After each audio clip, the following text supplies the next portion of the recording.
টানা ৩২ বছর কারাগারে থাকার পর মুক্তি পাওয়া আলোচিত জল্লাদ শাহজাহান ভূঁইয়া মারা গেছেন।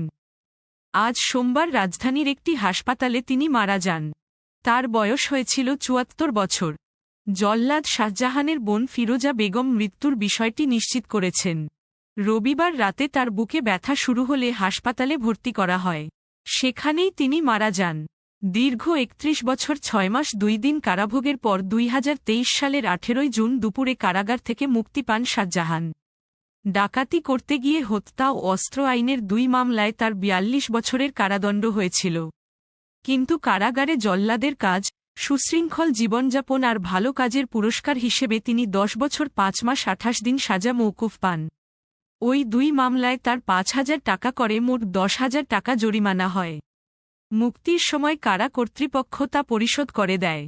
ছাত্রজীবনে স্থানীয় রাজনীতিতে জড়িয়ে পড়া শাহজাহান অপরাধ জগতে ঢুকতেও বেশি সময় নেননি।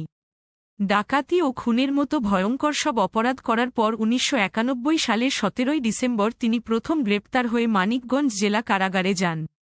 এরপর ২ মামলায় দোষী সাব্যস্ত হলে ৪২ বছরের কারাদণ্ড হয় তার।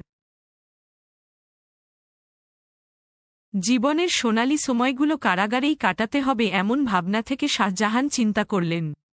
জল্লাদ হিসেবে সময় দিলে তার সাজা কিছুদিনের জন্যে হলেও কমবে।